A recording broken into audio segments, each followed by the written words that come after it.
recreating me. इसका एक another version होता है rediscovering me, but failing.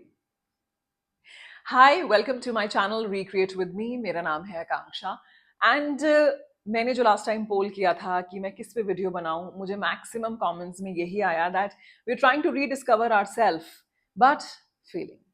उससे पहले स्टैच्यूटरी वार्निंग. रीडिस्कवरिंग योरसेल्फ का मतलब ये नहीं है कि you are trying to create a new version of you, क्योंकि पुराने वर्जन में कोई खराबी नहीं है.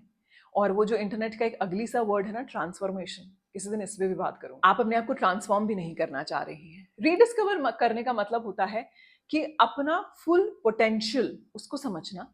और दूसरी चीज very important, in your 40s and 50s you don't want to repeat the mistakes that you did maybe in your 20s and in your 30s. और ये realization actually 40s या 50s में आके होता है. I have felt it. ये बात मैं आखिर में बताऊंगी क्योंकि this is an honest confession. तो चलिए, सबसे पहला रीजन जो है रीडिस्कवरिंग योरसेल्फ बट फेलिंग में, उससे पहले मैं आपको एक वीडियो दिखाती हूँ. Let's be honest. Most women are not afraid of fashion. They're afraid of being seen. So we edit, we tone it down, we neutralize, we beige our personalities. Why? Who decides that shrinking equals sophistication? Adornment is not vanity, it's visibility. Maximalism is not chaos, it's clarity. If layering jewelry makes you feel powerful, wear it.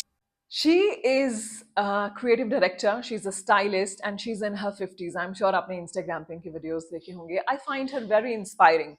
इनकी journey भी बहुत inspiring है. इन्होंने यहाँ पर एक बहुत important बात बताई है इसी टॉपिक को लेकर जिस पे मैं आपसे बात कर रही हूँ. You're trying to rediscover yourself but failing. The reason is, the core reason is, we all are afraid to be seen, to be visible. जब मैं टीनेज में आई थी ना, तो मुझे ना टीनेज में like I grew up when I was in, मैं 12-13 साल में I grew up perfectly. Okay, you know what I mean. मेरी हाइट वाइट सब बहुत अच्छे से बढ़ गई थी and I could see that people had started noticing me. तो एक बार मैं एक जगह गई थी जहां पे मैंने हल्का सा लाइनर लगाया था और हल्की सी लिपस्टिक लगाई हुई थी and I felt that everybody is noticing me. तो पता है मैंने क्या किया, मैं बाथरूम में गई और मैंने वहां जाकर अपनी लिपस्टिक रिमूव कर दी. एंड आज तक मुझे इस बात को समझ में नहीं आया कि मैंने ऐसा क्यों किया. That's when I understood that I was afraid to be seen and it took me long time to get back my confidence, be unapologetic about it. तो ये to be afraid to be seen, ये क्यों होता है हमारे साथ? यहां पे रियल कॉज है, ये है हमारा mindset. We are afraid to be seen because हमें बचपन से ऐसे बड़ा किया गया है कि हमारी जो वर्थ है वो दूसरों के लिए यूजफुल बनने में है. We always need to serve others to be worthy of love and to feel belongingness. इसीलिए हम हमेशा सबके लिए पूरे टाइम अवेलेबल रहते हैं. If you are doing something important, if your kid is a teenager, 13, 14, 12, 13 साल के हैं और सिंपल सा काम करना है, अपना खाना खुद सर्व करना है या सिंपल अपना ब्रेकफास्ट बनाना है, they can do it if you are doing something important. Don't make yourself available 24/7. There has to be some time for yourself too. Second thing, we are not allowed to be too much. Too much का मतलब too much muscle, ओहो तुम तो मर्दाना लग रही हो. Too much cleavage, तुम attention लेने की कोशिश कर रही हो. Too intelligent, अरे फलाने की बहू तो बहुत चंट है, चालाक है. Too emotional, अरे यार उसे तो छोटी छोटी बातों पे बुरा लग जाता है. See, you are allowed to be too much. और टू मच का मतलब होता है if there is too much muscle, that means you are strong, you have invested in your strength training. If you, there is nothing called like too cleavage, too much cleavage. It's cleavage और no cleavage, that's it. You're not trying to take attention. If you have got breasticles, there will be cleavage, isn't it? Third thing, too intelligent. You're too intelligent because you know how to tackle the difficult situations of life. You're too emotional because you're human. Third thing, you are afraid to be seen because you're always doubting your decisions. मैं strength training करूं या योगा करूं, मैं ये dress पहनूं या ये dress पहनूं, मैं ये करूं या वो करूं. और इसमें आपकी गलती नहीं है. हम अपने खुद के डिसीजंस को खुद इसलिए डाउट करते हैं क्योंकि जब भी कोई महिला कोई काम करने निकलती है ना, 4 लोग अपनी राय देने के लिए ज़रूर से आ जाते हैं। अरे नहीं यार, ऐसा नहीं, ऐसा करो, ऐसा नहीं, ऐसा करो। और ये हमेशा से हमारे साथ हुआ है। एंड बहुत बार ऐसा होता है कि इन अ रूम, क्योंकि हमारे घरों की फॉर्मेशन ऐसी है, सोसाइटी की फॉर्मेशन ऐसी है, in a room where a woman wants to give her opinion, people will be like, अरे तुम चुप रहो, तुम्हें कुछ नहीं पता है। बहुत बार हमने भी अपनी फैमिली में देखा है हमारे फादर को अपनी मदर के साथ ऐसा करते हुए। This is a generational thing जो कि पास ऑन होती जाती है, and then we start doubting ourselves. इसके दो रेपरकशन होते हैं। When we start doubting ourselves, we take advices, we take too many advices from too many people, है ना। छोटा सा एग्जाम्पल देती हूँ। मैं कथा करती हूँ, तो मेरी जो ब्रीदिंग टेक्निक है वो मुझे लगता है कि मैं शॉर्ट ब्रेथ लेती हूँ, इसलिए मैं हाफने लग जाती हूँ।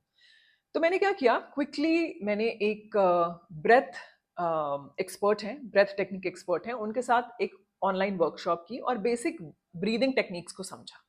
अब यही चीज अगर मैं किसी ऐसी सहेली से पूछती जिसका ना कथक से कुछ लेना देना है, ना ब्रीदिंग टेक्निक से कुछ लेना देना है, तो वो मुझे सिर्फ कंफ्यूज ही कर सकती थी। ऐसा नहीं है कि उनकी कोई इल इंटेंशन है, but she has got no knowledge of it. So it is always important to take advice from people जिन्होंने वो काम किया हुआ है।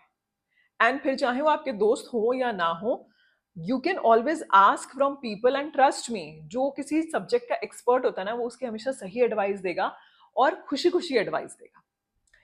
लास्ट थिंग, इन सारी चीजों का जो मैंने आपको बताई, that you we were always raised to serve others, या फिर we were not allowed to be too much, या फिर we are always doubting our decisions, we are taking advice from many people, and इन सब का जो last repercussion होता है, जिसकी वजह से whenever we try to do something, it's not just about rediscovering yourself, we always find ourselves blocked, वो होता है we change our path too often। आज हम ये कर रहे हैं, कल हम वो कर रहे हैं।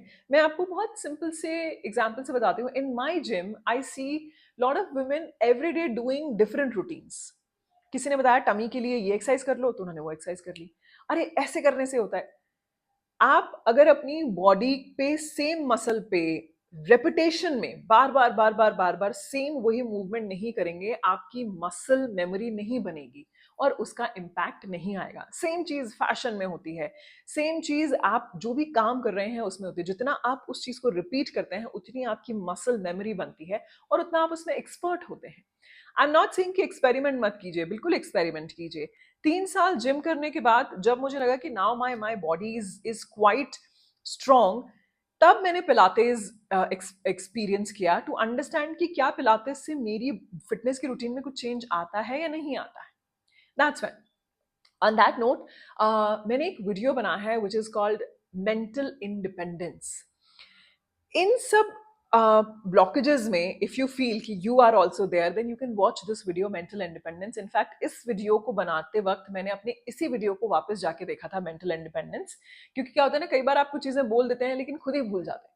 फिर मैंने वापस इस वीडियो को जाके देखा और समझा कि इसमें मैंने कुछ बहुत अच्छे पॉइंटर्स दिए थे, and I again made a note of those pointers. So I hope this video was helpful for you. Next video already मैं इसका टॉपिक बता चुकी हूँ, that if you're trying to rediscover yourself, some very powerful steps that I will share with you. Also, sharing की बात से, lights off माइकॉन मेरा podcast है। अगर आपने नहीं सुना है तो आप इसे मेरे दूसरे यूट्यूब चैनल पर देख सकते हैं, सुन सकते हैं, स्पॉटिफाई पर भी सुन सकते हैं। The best part about this podcast is कि आप अपनी जर्नी, अपनी स्टोरी, अपना नरेशन, जो भी एपिसोड का टॉपिक है उस पर शेयर कर सकते हैं as a voice note, and that's why it is India's first interactive podcast. तो इसमें जरूर से पार्टिसिपेट कीजिए, इससे मुझे आपसे वन ऑन वन कनेक्ट होने का मौका मिलेगा। Thank you so much for watching and do subscribe to my channel.